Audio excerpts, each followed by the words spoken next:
Hello, it's Karen Burniston here with an assembly video for one of our die sets. This is die number 1228, the Sea Charms, and you can check out all of our die designs at KarenBurniston.com. It includes 5 different charms, and they range in height from about 1 inch to 2 inches. Any die cutting machine that can accommodate a wafer-thin die will work with our die sets, and because these charm sets are so small, you have the opportunity to use a small machine if you have one. So this is a Dress My Craft Easy Cuts machine. So I'm starting by cutting the jellyfish and the crab. Now there is a stencil feature on the crab die to add the eyes. So if it falls out of the die, just put it right back in.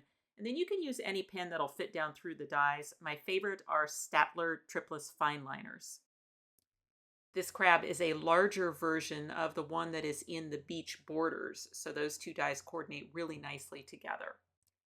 And then as a last little bit of styling, I'll take a white gel pen and add a small white catch light to each eye.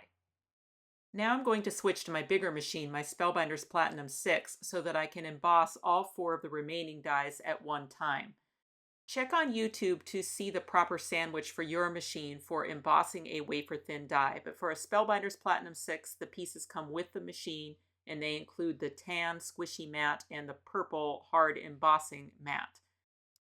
Embossing a wafer-thin die is a 2-step process because you emboss and then roll back through with a cutting sandwich to cut it out. I do find that with brand new dies, doing the embossing step first is easier because it's very easy to set the die back into those grooves again, change out your machine to a cutting sandwich, and roll them back through.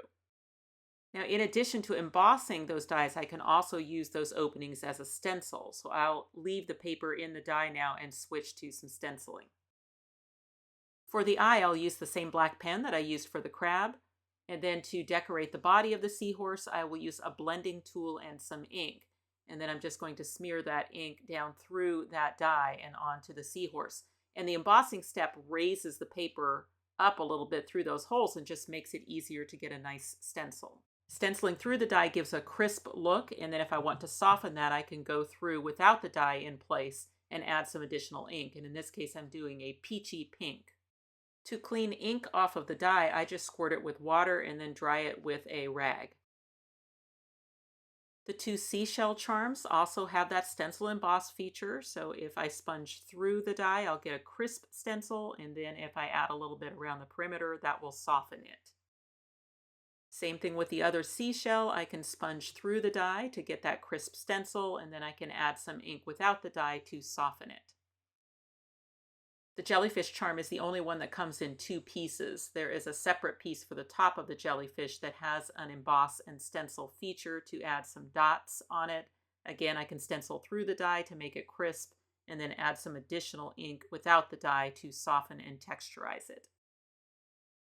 My favorite glue is LINECO Neutral pH Adhesive in my fine tip bottle, and we do sell both of those items on our website. And after gluing those 2 pieces together, I felt like it still needed a little bit more ink, so I went around the perimeter and added some.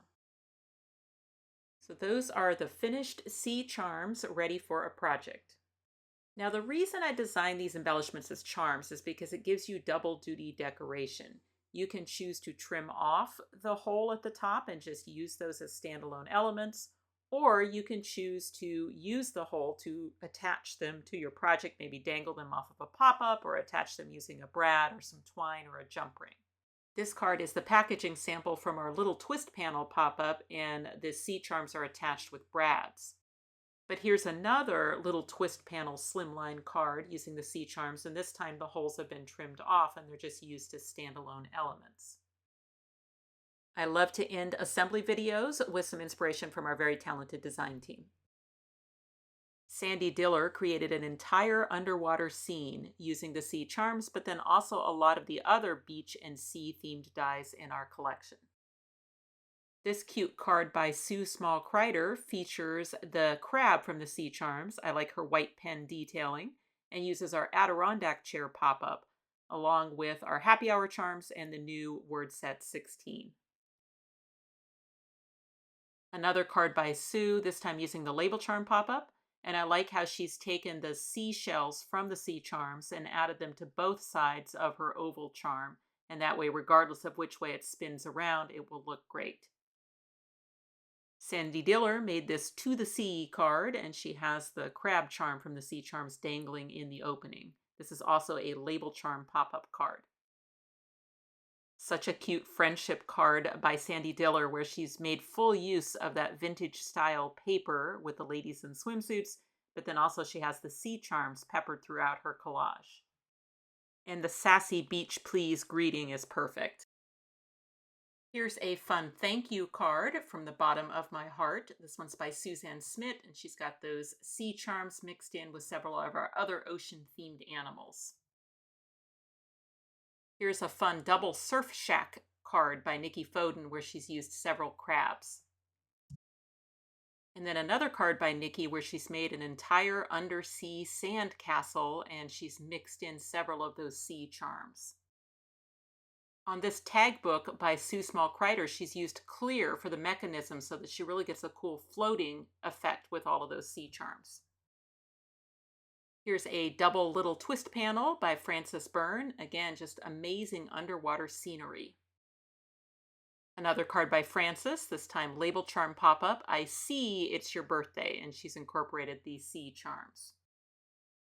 A serene, just sitting here thinking of you card by Karen Aiken using the label charm pop-up and the sea charms plus the beach borders. And then another card by Karen Aiken, You Are a Treasure, has our treasure chest die and then the sea charms and the beach borders.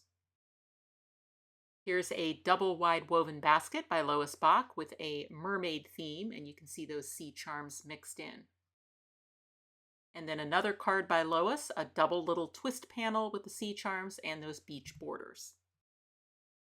The Sea Charms die set is available now at a lot of your favorite local and online retailers, as well as on our website, KarenBurniston.com. Thanks for watching. If you click on the website link, you'll go to KarenBurniston.com, where you can purchase these dies as well as find links to our other social media accounts. You can subscribe to this YouTube channel and check out some of my other videos. Thanks so much for watching, and I'll see you next time.